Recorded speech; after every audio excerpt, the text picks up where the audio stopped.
እንመካከር ይፈታል ችግሩ እንነጋገር በሎ እንስማማ ከሩቅ አይመጣም እኛን ያስማማ እንነጋገር ይቅር መካረሩ ይሻል የለም ወይ መመካከሩ አንድ አድርጎ የገመደን ፍቅር ሳለ ሰላም የሁሉ ነገራችን መሰረት ነው። ወጥቶ ለመግባት ዘርቶ ለመቃም ወልዶም ለመሳም ሰላም ያስፈልጋል። በግለሰብም ይሁን በማህበረሰብ ብሎም በሀገር ደረጃ በሚኖር የሰዎች ማህበራዊ መስተጋብር ከምንጋራቸው እሴቶች በማግባቡን የበለጠ ተግባብተን በማያግባቡን ደግሞ በሰከነ መንገድ በመወያየትና በመመካከር ልዩነቶችን መፍታት ሰላምን የማስረጽና የማዝለቅ ቁልፍ ተግባር ነው። ይሁን እንጂ በሀገራችን ላለፉት በርካታ ዘመናት ሲያጋጥሙ የነበሩ የሐሳብ ልዩነቶች ሲፈቱና በጊዜያዊነት ቢሆን ሲቋጩ የነበሩት በጦርነት መሆኑ ሀገርና ሕዝብን በእጅጉ ሲጎዳ ቆይቷል።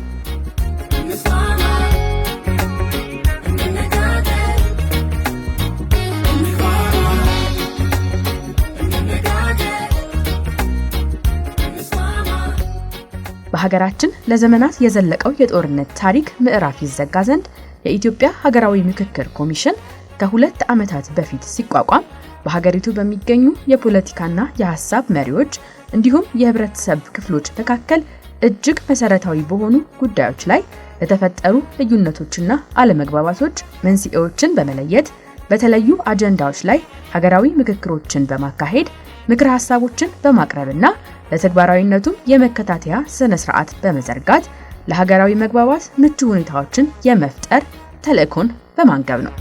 ነጋችንን ዛሬ እንስራው። በዝግጅቱ ጊዜ እንግዲህ 1300 በላይ ወረዳዎች ኢትዮጵያ ውስጥ አሉ። እነኚህ አዋጁ የሚለው ሁሉንም አካቶና አሳትፎ ነው የሚለው። ሁሉንም አካቶ ለማሳተፍ ወይም አካታችና አሳታፊ የሆነ የምክክር ሂደትን ለመተግበር ታች ያለው ህዝባችን ጋር መሄድ ነበረብን። ታች ያለው ህዝባችንን አሳታፊ በማድረግ አጀንዳዎቹ ሀገራዊም ሆነ ከባቢያዊ ወይም ክልላዊ አጀንዳዎቹን በትክክል እንዲያመጣና ከዛ በኋላ ከሚመጡ አጀንዳዎች ውስጥ ተመርጠው ለብሔራዊ ሀገራዊ ምክክር ጉባኤ የሚሆኑትን አጀንዳዎች ማዘጋጀት የዚህ የኮሚሽኑ ዋና ተግባር ነው። እንግዲህ በዚህ ዝግጅት ምዕራፍ ውስጥ የወረዳ ተሳታፊዎች ተለይተው ተመርጠው እና ወደሚቀጥለው ወለል ወደ ክልል በአዲስ አበባ ደረጃ በቅርቡ እንዳየነው በአዲስ አበባ ደረጃ እንዲመጡ ማድረግ ከዛ በኋላ እነሱ በራሳቸው ተወያይተው እና ተመካክረው የወረዳዎች የሴቶች፣ የወጣቶች፣ የአካል ጉዳተኞች የመሳሰሉት አጀንዳ ምን እንዲሆነ እንዲያመጡ ማስቻል ከዛ ይዘው ከመጡ በኋላ ክልሉም የባለድርሻ አካላት አሉት። ከወረዳ ላይ 10 እና 11 የሚሆኑ ባለድርሻ አካላት ናቸው። ክልል ላይ ደግሞ ወደ 20 እና ትንሽ ከ20 በላይ ይሆናሉና ከነሱ ጋር በጋራ በመሆን አጀንዳቸውን በጋራ ለዚህ ምክር ቤት መስጠት ነው። ይሄ የዝግጅቱ ምዕራፍ መጠናቀቂያ ነው። የበለጠ መጠናቀቂያ የሚሆነው ደግሞ ከዚህ ውስጥ በክልል ደረጃና በአዲስ አበባና በድሬዳዋ ደረጃ ለሀገራዊ ምክክር ጉባኤው የሚሆኑትን እነኚህ 120 ሚሊዮን ህዝቦች የሚወክሉ ሰዎችን ማዘጋጀት ነው። ይሄ ዝግጅቱን ያጠናቅቀዋል። ኮሚሽኑ የቅድመ ዝግጅት ስራዎችን በማገባደድ የሀገራዊ ምክክሩ ወሳኝ ምዕራፍ የሆነውን የክልሎች ከተማ አስተዳደሮች የምክክር ምዕራፍንና አጀንዳን የማሰባሰብ ሂደት በአዲስ አበባ ከተማ አስተዳደር ከግንቦት 21 2016 ጀምሮ ለ7 ተከታታይ ቀናት አካሂዷል። በሂደቱ በከተማ አስተዳደሩ የሚገኙ 5 ባለድርሻ አካላት ማለትም የተለያዩ የህብረተሰብ ክፍሎች ተወካዮች፣ የተቋማትና ማህበራት ተወካዮች፣ የፖለቲካ ፓርቲዎች፣ 3ቱም የመንግስት አካላት ተወካዮችና ተጽዕኖ ፈጣሪ ግለሰቦች ተሳታፊዎች ሆነውበታል። ነጋችንን ዛሬ እንስራው። ግንቦት 21 2016 ዓ.ም አምስቱንም የምክክሩ ባለድርሻ አካላት በአድዋ ድል መታሰቢያ ሙዚየም ለግማሽ ቀን የዘለቀ የምክክር ምዕራፍ መርሃ ግብር ተካሂዷል።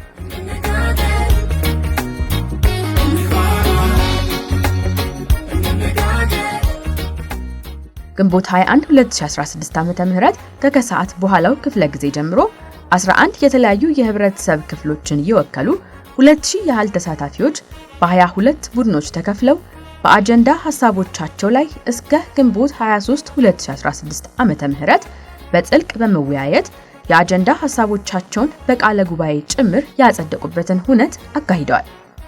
እነዚሁ 11 የህብረተሰብ ክፍል ተወካዮች በቀጣዮቹ የምክክር መድረኮች የአጀንዳ ሐሳቦቻቸውን እንዲያንጸባርቁላቸው እያንዳንዳቸው 11 ተወካዮችን በመምረጥ የአጀንዳ ሐሳቦቻቸውን ለመረጧቸው ወኪሎቻቸው አስረክበዋል። እንመካከር ምንድነው ነገሩ እስኪ እንመካከር። ለተቀሩት አራቱ የምክክር ባለድርሻ አካላት ማለትም የፖለቲካ ፓርቲ ተወካዮች፣ የሶስቱ የመንግስት አካላት ተወካዮች፣ የተቋማትና የማህበራት ተወካዮች እንዲሁም የተጽዕኖ ፈጣሪ ግለሰቦች ተወካዮች ግንቦት 23 2016 ዓመተ ምህረት ስለ ምክክር ምዕራፉ ሂደት የግንዛቤ ማስጨበጫ መድረክ ተካሂዷል።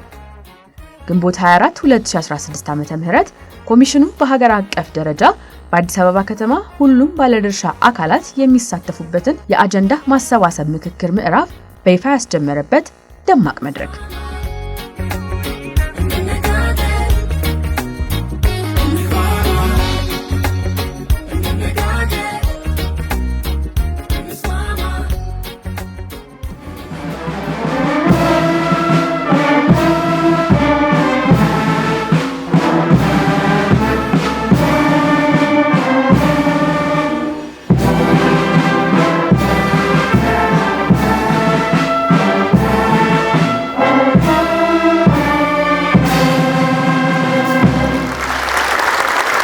ኮሚሽኑ በስካሁን ጉዞ በርካታ ፈተናዎች ቢገጥሙትም ለችግሮቹ ሳይበገር ብዙዎቹ ሲመኙት የነበረውን መቀራረብና መግባባትን ለማምጣት በርካታ ስኬታማ ተግባራትን ማከናወኑን የተናገሩት ዋና ኮሚሽነሩ በቀጣይም ኮሚሽኑ ለሀገር መግባባት ምቹ ሁኔታን ለመፍጠር በቁርጠኝነት እንደሚሰራ ተናግረዋል። የሀገርን ችግር ወደ ሀገራዊ መፍትሄ ለማምጣት የኢትዮጵያ ሀገራዊ ምክክር ኮሚሽን በምክክር ሂደት የሰላም በር ወይም ሴፍ ፓሴጅ በየትኛውም ቦታ ላሉ ወገኖች እንዲመቻች አሁንም ደጋግመን እንጠይቃለን። ለዚህም ጠንክረን እንሰራለን፣ እንናገራለን።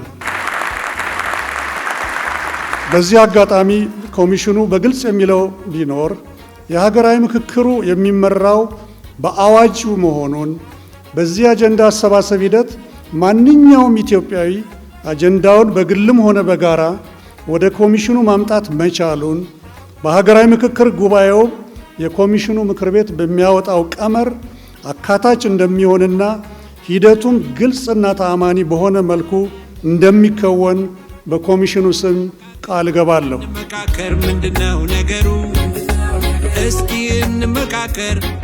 ከወትሮ በተለየ መንገድ በኢትዮጵያ ጉዳይ ለመምከር የጋራ ሐሳብና አቋም ለመውሰድ በዚህ መንገድ መገናኘታችን በኢትዮጵያ ታሪክ ውስጥ አንዱ የማይዘነጋ ምዕራፍ ስለሆነ ይህንን እድል ያገኘን በዚህ ታሪካዊ አዳራሽ የምንገኝ ለኢትዮጵያ ይበጀውን ለመምከር የወሰን ሁላችንም እንኳን ደስ ያላችሁ፣ እንኳን ደስ ያለን።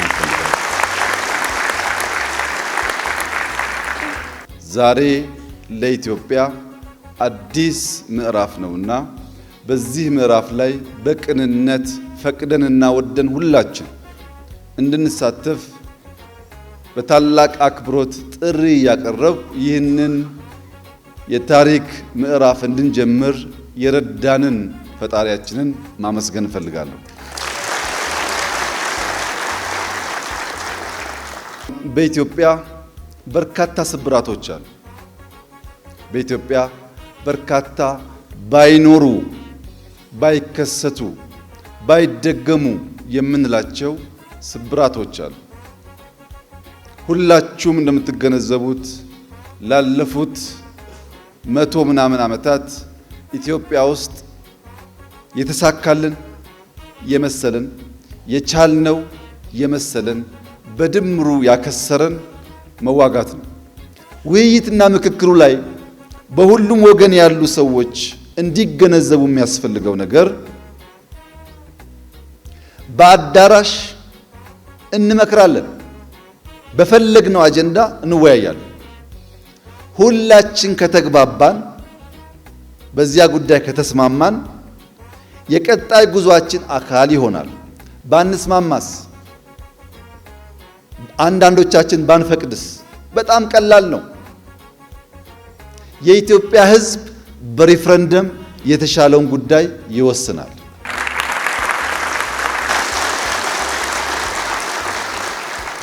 አሁን ግን በቅንነትና በተከፈተ ልብ በዚህ ምክክር፣ በዚህ ውይይት በሚገኙ ውጤቶች ሸብረክ ለማለት፣ ለመተው፣ ለመቀበል ቢያንስ ዝግጁ የሆነ መንግስት ስላለ እድሉ ሳያመልጠን እንድንጠቀምበት በመላው ኢትዮጵያውያን ስም በተለይም በኢትዮጵያ እናቶች ስም ጥሪዬን ማቅረብ እፈልጋለሁ።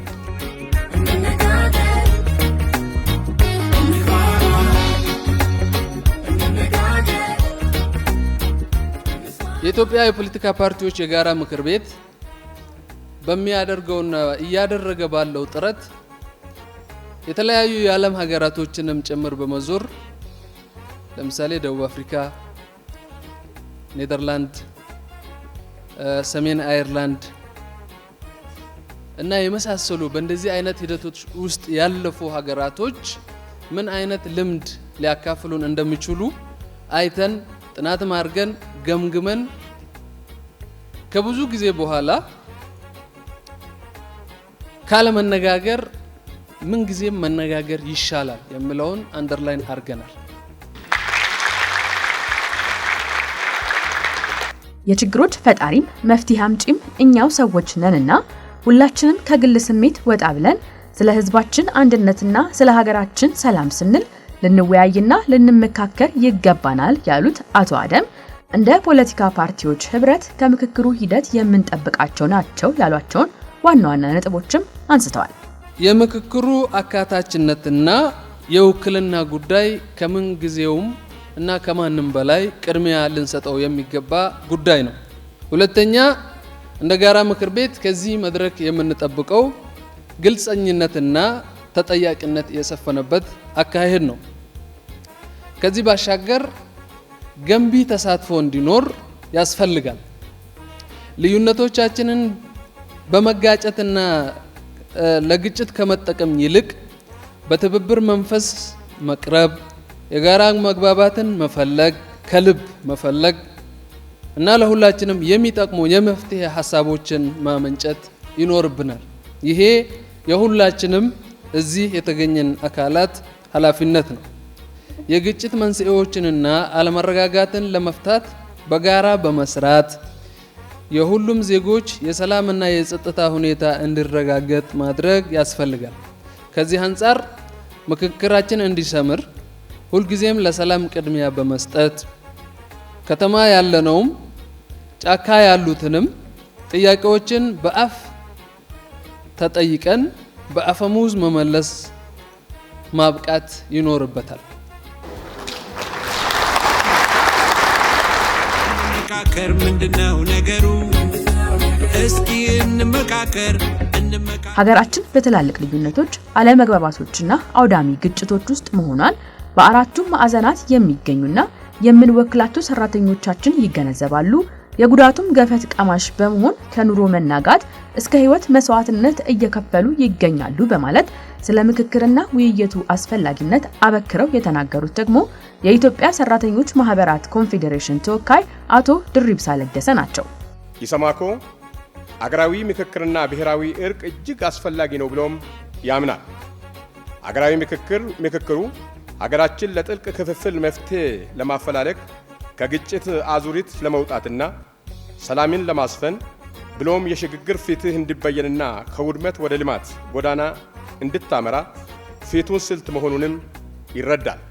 በኢትዮጵያ ሀገራዊ ምክክር ኮሚሽን ማቋቋሚያ አዋጅ በተቀመጠው መሰረት ሁሉም አካታች ገለልተኛና ግልጽ በሆነ አሰራር ስርዓት የግጭቶች መሰረታዊ መንስኤዎች ተለይተው ለዘመናት ሲንከባለሉ የመጡት ችግሮችም ተዳሰው የተነባበሩ ወቅታዊ ችግሮችም ተተንትነው ዘላቂ ሰላምና ዲሞክራሲያዊ መፍትሄዎች ከሀገራዊ ምክክሩ እንደሚፈልቁም እንጠብቃለን። ለዚህም የኢትዮጵያ ሰራተኛ ማህበራት ንቅናቄ እንደ ግዙፍ ማህበራዊ ተቋም በተደራጀና በተጠናና በተብራራ መልኩ ተሳትፎ በማድረግ የበኩላችን ገንቢ አስተዋጽኦ ለማበረከት ዝግጁ መሆናችንን በዚሁ አጋጣሚ ለማረጋገጥ እንወዳለን።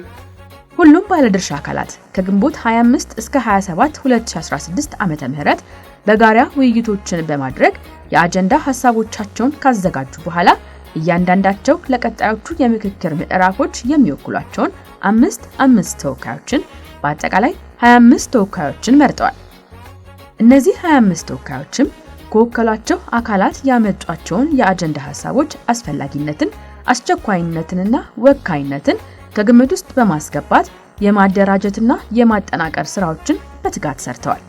በመጨረሻም ተወካዮቹ በየፈርጁ ያደራጇቸውን አጀንዳዎች ለምልአተ ጉባኤው በማቅረብ ሁሉም ባለድርሻ አካላት የተገኙበት የምክክር መድረክ በማካሄድ በውይይቱ የዳበሩ የአዲስ አበባ ከተማ አጀንዳዎችን ለኮሚሽኑ አቀርበዋል። እኛ ካቀድነው አንፃር ይሆናል ብለን ካሰብናቸው ሂደቶች አንፃር የተሻለ ነው ብለን ነው የምናስበው። የህብረተሰቡ ተሳትፎ በግልጽ ይወያይ ነበር፣ በግልጽ ይጠይቅ ነበር፣ በግልጽ ይሳተፍ ነበር። የሚሰማውን ሁሉ ለህብረተሰቡ ይገልጽና ይከራከር ነበር። ይሄ ደግሞ በምክክር ሂደት የሚጠበቅና ዋናው ጉዳይ ነው።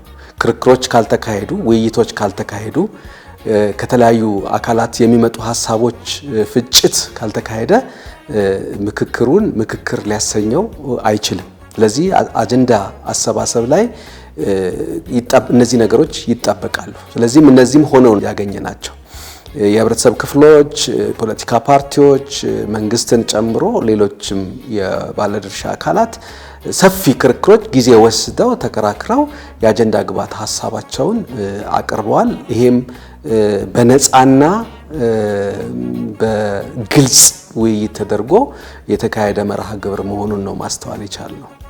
ሀገራዊ መግባባትን ለማምጣት መነጋገር፣ መመካከርና መወያየት ብቸኛው አማራጭ መሆኑን በመረዳት በዝግጅቱ በንቃት መሳተፋቸው የወከላቸውን ማህበረሰብ አጀንዳዎች ላይ ሰፊ ውይይት በማድረግ ለይተውና አደራጅተው ለኮሚሽኑ ማስረከባቸውን ተሳታፊዎች ይናገራሉ። ከእያንዳንዳችን ሀሳብ ላይ ፊልተር አድርገን አውጥተን እነዚህ ናቸው ሀገራዊ አጀንዳ ብለን የተስማማንባቸውን ለኮሚሽኑ በቃለ ጉባኤና በአጀንዳ መልክ በሰነድ መልክ አስረክበናል። በተለይ ደግሞ ወጣቱን በአካታችነት ተጠቃሚ የሚያደርግ ጉዳይ ላይ በሰፊው ውይይት እየተደረገ ሀሳቡን እየሰጠ በነፃነት ማለት ነው አጀንዳውን እየሰጠ የሚፈልገውን ነገር እያነሳ፣ ምክንያቱም ይሄ ነፃ ገለልተኛ ተቋም ነው። የህዝብን ሀሳብ ነው የሚሰበስበው። ያንን ደግሞ በጋራ ተወያይቶ በጋራ መክሮ ለሚመለከተው አካል ያቀርባል ማለት ነው። እያንዳንዱ ዜጋ ኮንትሪቢዩሽን ሊያደርግበት ይገባል ነው። ይሄ መስሪያ ቤት ኦርጋናይዝድ አድርጎ ሜዳውን አመቻችቶ ይሄን እድል ሰጥቶናል። ስለዚህ ቀጣይ የሚኖሩ ስራዎች ላይ ሁላችንም እንደ ሀገር ለሀገር የሚጠቅሙ ሀሳቦችን፣ ችግሮችን፣ ስብራቶችን ማሳየት ነው። በሀገራችን ያለውን ችግር ማስወገድ የምንችለው በመነጋገር ነው። ተነጋግረንም አዳማጭ ማግኘት አለብን። እንዲሁ ለይስሙላ መነጋገር ከሆነ ዋጋ የለውም። የሚነገረው ነገር ግን በትክክል ሰሚ ካገኘና ከሁለቱም ወገን አንዱን መኮነን አንዱን ማሞገስ አንችልም። የመንግስት ሰራተኛም ቢሆን ሌላውም ነጋዴ ማህበረሰቡ እንደ ልቡ መንቀሳቀስ አልተቻለም። ምክንያቱም ሰላም ባለመኖሩ፣ ግጭቶች በየአካባቢው ያሉት ሁኔታዎች በመኖሩ ማለት ነው። መመካከሩ ግን ሰላምን ያመጣልናል። እንደ ልባችን ወጥተን መግባት እንችላለን የሚል ሀሳብ አለ። እጅግ ብዙ ነው ተስፋ የማደርገው። በጣም ተስፋም ስለሸተተኝ እንደ በቃ የመጨረሻው አማራጫችን መመካከራችን ነው ብዬም ስላሰብኩ ነው ያለሁት። አብዛኛው ችግሮችን ስናይ ኤሊቱ አካባቢ ያለ ችግር ነው እንጂ ማህበረሰብ እንደ ማህበረሰብ ጋር ስብራት እንደሌለ እንረዳለን።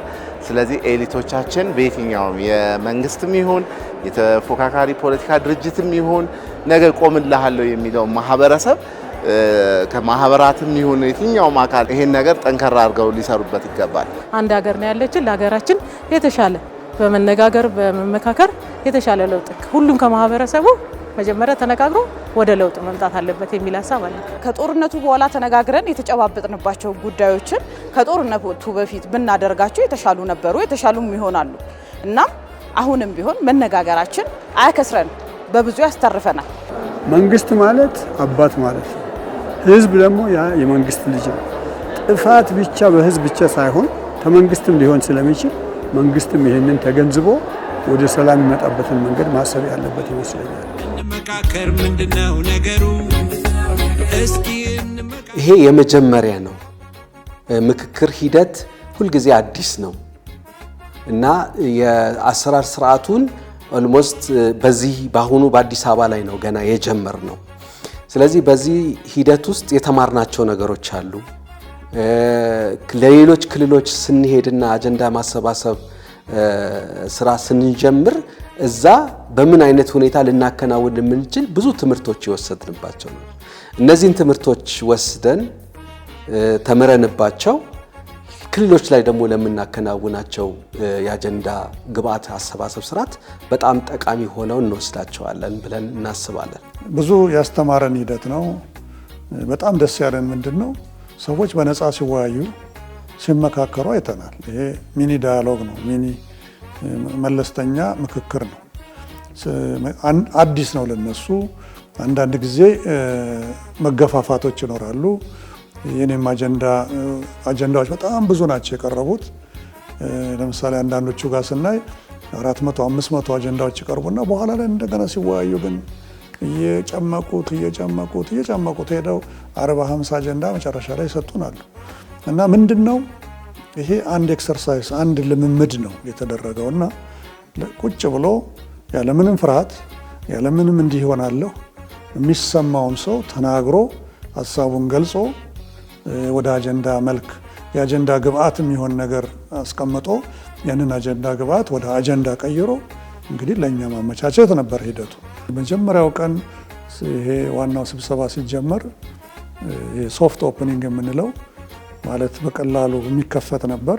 ከዚያ በኋላ ግን ይሄ አገራዊም የአጀንዳ ስብሰባ ስለሆነ ከፍተኛ አመራር ሀገሪቱ በተገኙበት ስለነበር በዚያም የከፍተኛው አመራር በተገኙበት ላይ የተደረገው ስብሰባ ላይ እንደዚሁ የራሱ የሆነ ሂደት ስላለው የጸጥታና የደህንነትን ጉዳይ ስለነበር ተወሳሰኑ ክፍተቶች ነበሩብን። ሆኖ ግን በጣም ከነተግዳሮቶቹ የተሳካ ነው ብዬ አምናለሁ። አሁን ከዚያ ላይ ብዙ ነገር ነቅሰን እያወጣን ነው። ወደ ክልሎች በምንሄድበት ጊዜ አዲስ አበባ ላይ የነበሩ ክፍተቶችን እዛ እንዴት ማጥበብ ይቻላል። ለምን ክልሎች ተደራሽ ናቸው፣ ከአዲስ አበባ በተሻለ ሁኔታ ማኔጀብል ናቸው።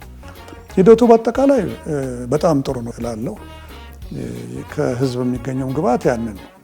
የእስካሁን ታሪካችን እንደሚያሳየን በጦርነት ተጀምሮ በጦርነት ተቋጭቶ ዘለቂታዊ መፍትሄ ያገኘ አንድም ችግር የለም። እርግጥ ነው ተመካክሮ ወደ አንድ መንገድ መምጣት ዋጋ ያስከፍላል።